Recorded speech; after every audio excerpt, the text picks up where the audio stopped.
What's up space fans, my name's Urban Venture and today we are back with part 2 of our KAL controller tutorial.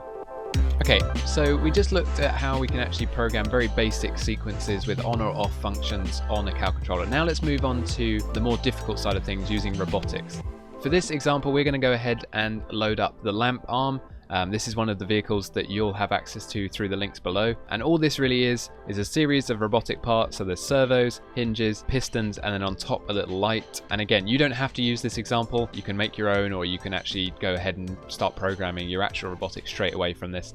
This is just going to be an easy way to start out, and it's kind of going to give you some tasks to do once the section comes to an end, just as practice. So first things first, we'll obviously need a KAL controller. Let's get one from the robotics tab. I'm going to place mine at the bottom here. Again, it doesn't really matter, especially not with this craft.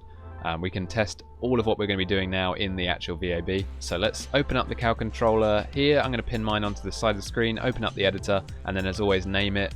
This one is going to be controlling the light, so I'm going to call it the light KAL, like so, and that's just going to make it easier to find. And if I make this window a little bit bigger here, we're going to start adding functions. So before we get into the actual robotics, I'm going to show you the very basics using the light, and then we'll basically work our way down. So starting off with just what the KAL controller does when it comes to moving parts, and then we'll get on to what that means for robotics. So first things first, let's program what features we want to control with the light. So we need to click on the light KAL controller and then those actions. So I'm going to go ahead and program rotation angle, pitch angle, where is it? There it is, and toggle light, just to show you the difference. And now that you've done that, your KAL controller should look something like this.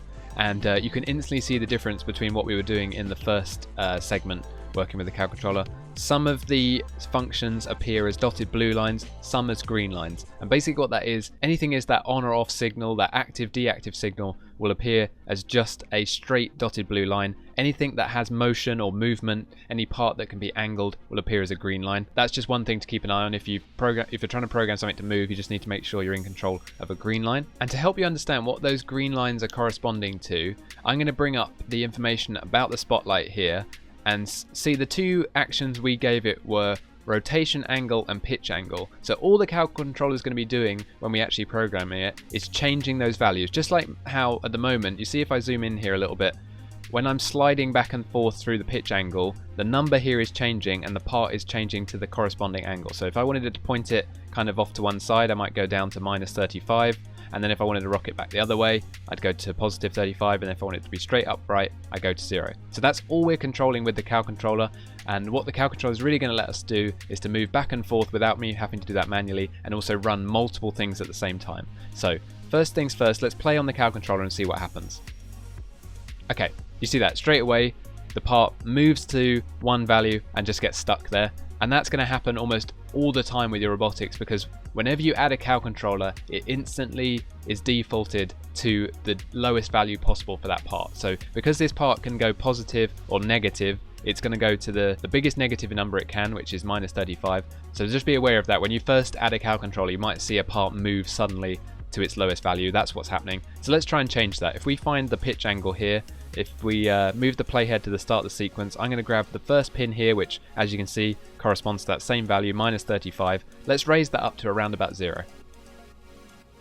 Okay, and now you can see a couple of things happening all at once here. I'm just going to find 0 as close as I can by hand. Again, if you wanted to do this using actual numbers, you can just type the number in here, just like we did with time in the previous sequence. You're able to control that by just inputting a value. So I'm going to have mine set to 0, and now watch what happens. As I play the sequence, it goes from 0 to -35, perfectly corresponding to the curve here that's being created. So the number when it starts, we gave it 0, and then it's going to move to the second pin, which is always at the end of the sequence, what we left at -35. So that's all a KAL controller is really doing. It's over the course of time moving between those two values, and that corresponds to movement. So as you saw, we've got 0 seconds, 0 values, and then over the 5 seconds, it gradually moves to the value that was left at the end of the sequence, the default value of -35. That's all it's really doing as a KAL controller. So for example, if we wanted it to move the opposite way, rather than moving to the right, we would just raise this up at the end of the sequence to +35, and now over the course of the sequence it does the opposite. And so if we wanted the actual part not to move at all during the sequence and just to remain at 0, we just need to make sure the value at the end is also 0. And now, do you see the difference? Before it was a curved line, which meant that the part was moving from one value to another. Now it's a completely straight line, which means the part stays completely straight. So that's one thing to take into account as well. As you start moving things back and forth, if you want it to hold at a certain point, you need a straight line for that length of time. So we'll go ahead now and plot a few points along the sequence and show you what happens. So again, just make your sequence 0 at both ends, and then anywhere you like, place another pin and try and move this one up like so, and then move forward to sort of like the third segment here, or the third quarter of the sequence. Go ahead and grab another point and move this one right to the bottom. That should be fine. And now that should correspond to the value increasing, then rapidly decreasing, and then going back to 0. And so now we've created a sequence which basically causes the light to go back and forth between left and right, using an increase in the value followed by a decrease in the value, and then back to 0 to end upright. And when it comes to these points, the closer you move them together, the quicker the action will be. Watch this. You see that? So when you're looking at your sequences, if you ever want something to happen slowly, you just make sure the points here are further away. Now we're going to see the opposite happen.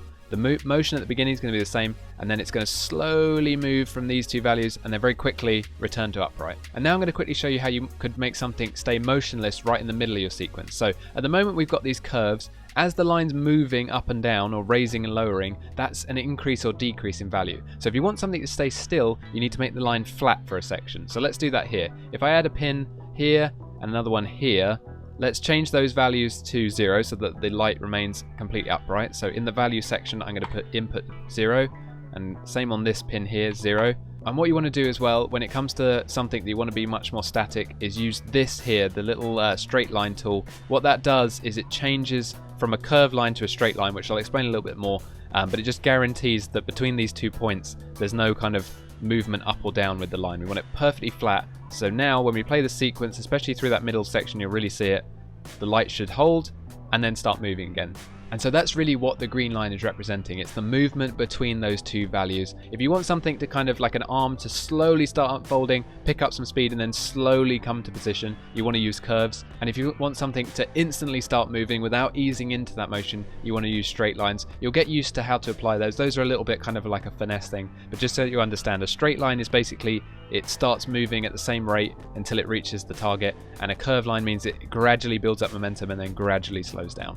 Alright, so now you've kind of done the basics of plotting a few movements, just have a go at messing around with that and just make kind of a sequence that has almost like a wave to it, and then try like I did, maybe here in the middle, having the part remain at 0, something like that.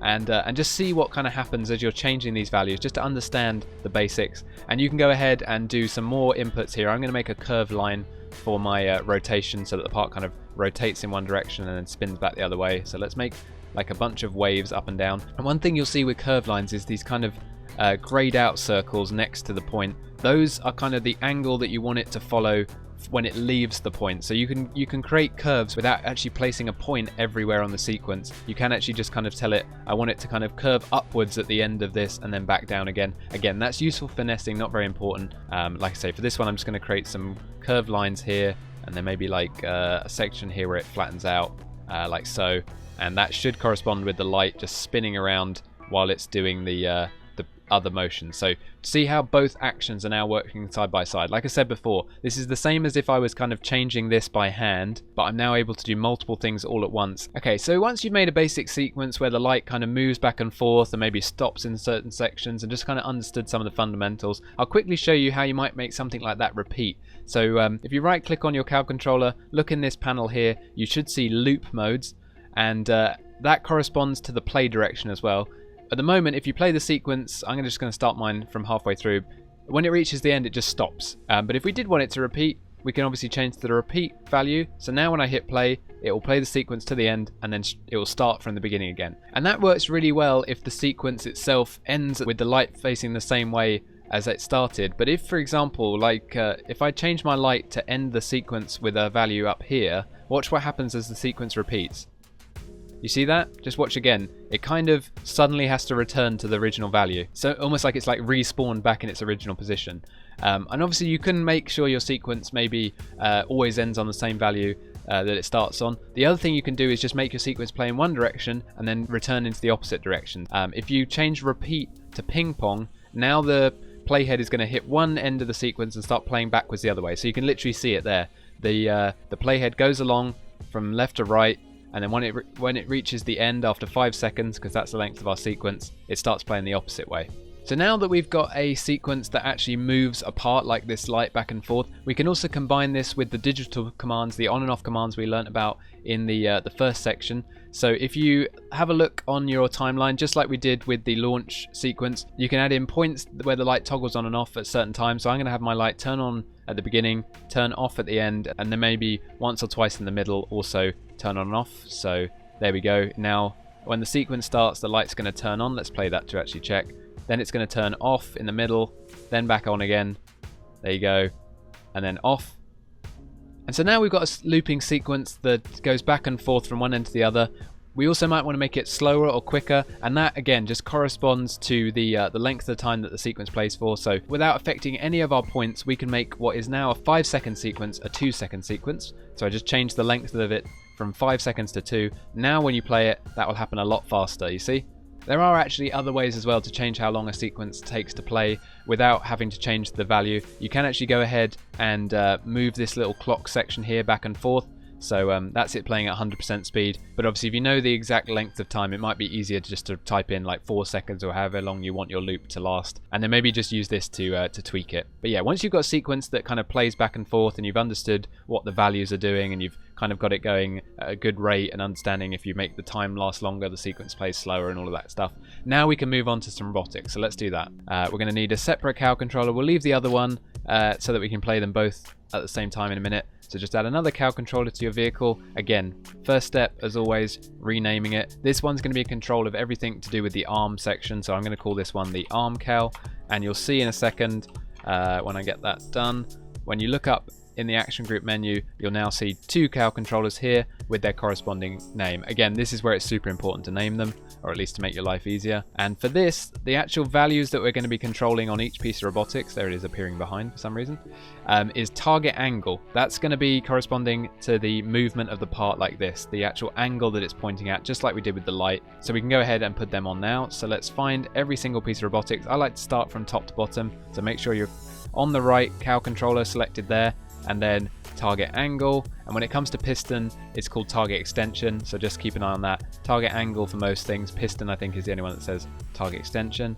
So let's make sure every part ends up on this KAL controller with the right action, which is target angle. There we go. And so now, just like before, we've got a bunch of green lines. I'm going to move mine over here now. I'm also going to bring up the KAL controller in the corner just so you can see again how it's moving back and forth. Just like last time with the light, like I was saying before, whenever you add an action to a KAL, it will start off holding the lowest value possible on every part. So at the moment, these hinges here are currently set to 0.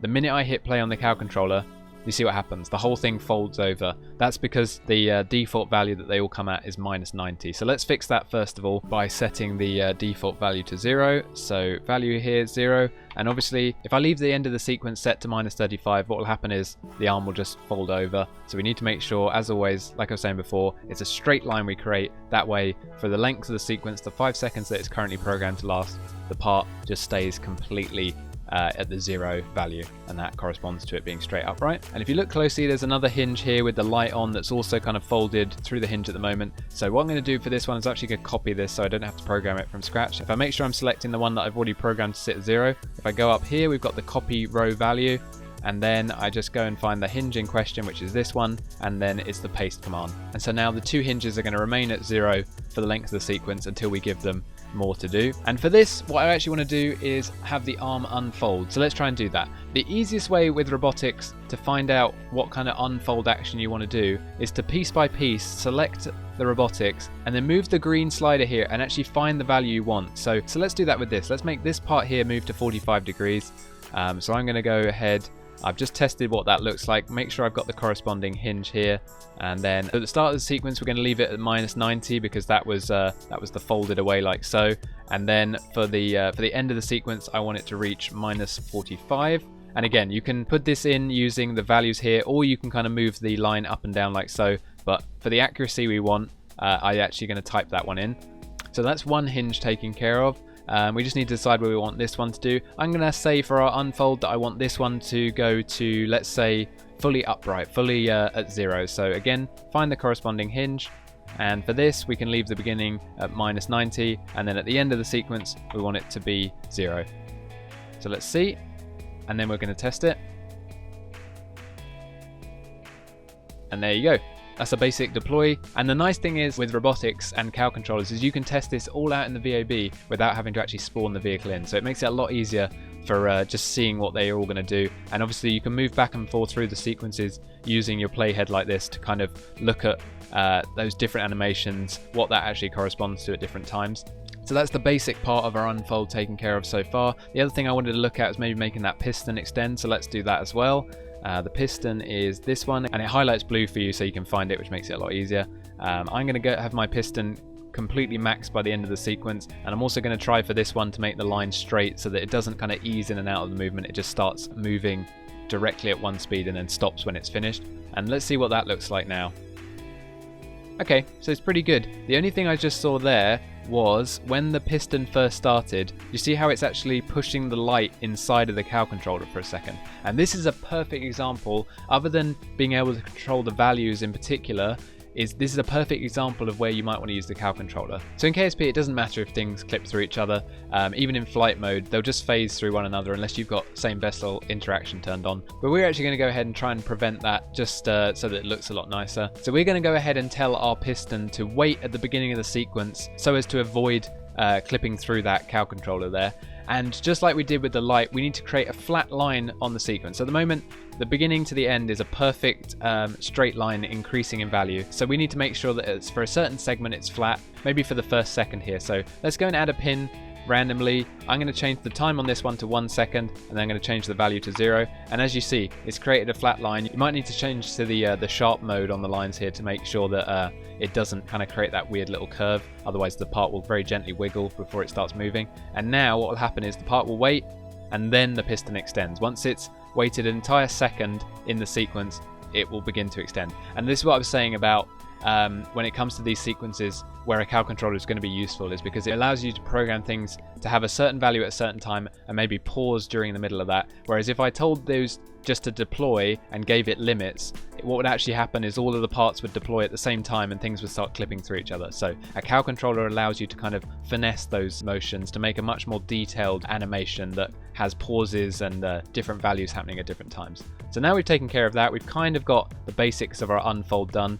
I'm not really trying to do anything deliberate with this one, just so that you can see they're now working together all at the same time, how to have things moving when other things aren't. And you can go ahead and do exactly the same sort of stuff with the servo. So I'm just going to make mine also spin as it's deployed. Like I say, I'm not trying to do anything deliberate right here, just to kind of give you a sense of what this actually looks like when all played at the same time. So there we go, it's rotating through 360 degrees over the 5 seconds we've given it. And also, yeah, if we wanted to make the sequence shorter, if you wanted it to deploy quicker, obviously you can go ahead and set the time on the KAL controller to be sooner. So now we've got a much quicker deploy. That looks a little bit too fast. Let me do like 4 seconds. And again, just returning the sequence to 0 every time should do it. Okay, cool. So we've made a very, very simple deploy. Like I say, I'm not trying to do anything deliberate with this. You can make your deploy much more complicated, do all sorts of cool stuff if you want to try that out. Definitely have some fun with it. Like I say, these vehicles are designed for you to mess around with, to give you an easy kind of basis just to build on. So now I'm just going to quickly show you how we can actually play those sequences both at the same time. So let me return this one to 0. I'm going to get rid of the editor up here. And because we programmed the light moving on one KAL controller and the deploy on another, we can do those two actions independently. So at the moment, I can play whenever I want the arm deploy, and at any point I can start my light spinning as well. You see, this one is constantly looping as I do anything I like with this one, and I can scrub through this just to change it. But basically that light is going to continue doing its own action while the other KAL controller is running a separate sequence. And this is great for if you ever want your animations, your sequences, your deploy animations, that kind of thing, to play independently of one another. Now you've got separate KAL controllers controlling each one. And what's really nice as well, if I did actually want that arm to turn its light on at the same point every time is I actually can program one KAL controller to happen within the other ones. And so once you feel like you've had a good amount of time to try some of that stuff out, try playing your sequence backwards and forwards, getting your arm to unfold, getting your light to spin, and trying to get the two corresponding with one another, what I'm going to do for the end of this section is I'm going to show you an example sequence that I've put together of the arm unfolding and pointing at each one of these kind of science experiments around the base of the craft before folding itself back away, and then I'm going to give you the task of trying to replicate that. So let's take a look at that sequence. So here's the sequence I was talking about. We've got the arm deploying, then the light turning on and kind of moving across each one of the little experiments there. It logs the kind of scan or whatever you describe it as with a green light, and then once it's done, it returns to the upright position and stows away. And this is all done by the same sort of process. You can see it on the side of the screen here, the same exact kind of thing. So I've got lines moving, and then I've got pauses happening, I've got digital signals turning on and off. So this is combining both section 1 and section 2. And like I say, have a go at trying to create something like this. It's going to be very complicated in terms of how many processes you have to do, but really all that's happening there is we've layered up things that we've been doing previously. So I did this exactly the same as I did before. I moved the arm into a position I wanted, registered or took a mental note of all those numbers, and then plotted points on the timer here. Like I say, this is going to look quite confusing, quite elaborate, but basically I've taught you over the course of the video everything you need to do now to be able to create this. It's all about learning how you might go about that, but just have a go at trying to at least do like a couple of movements like this, and then with that you'll be able to program almost like 99% of all your robotics. That will be sorted.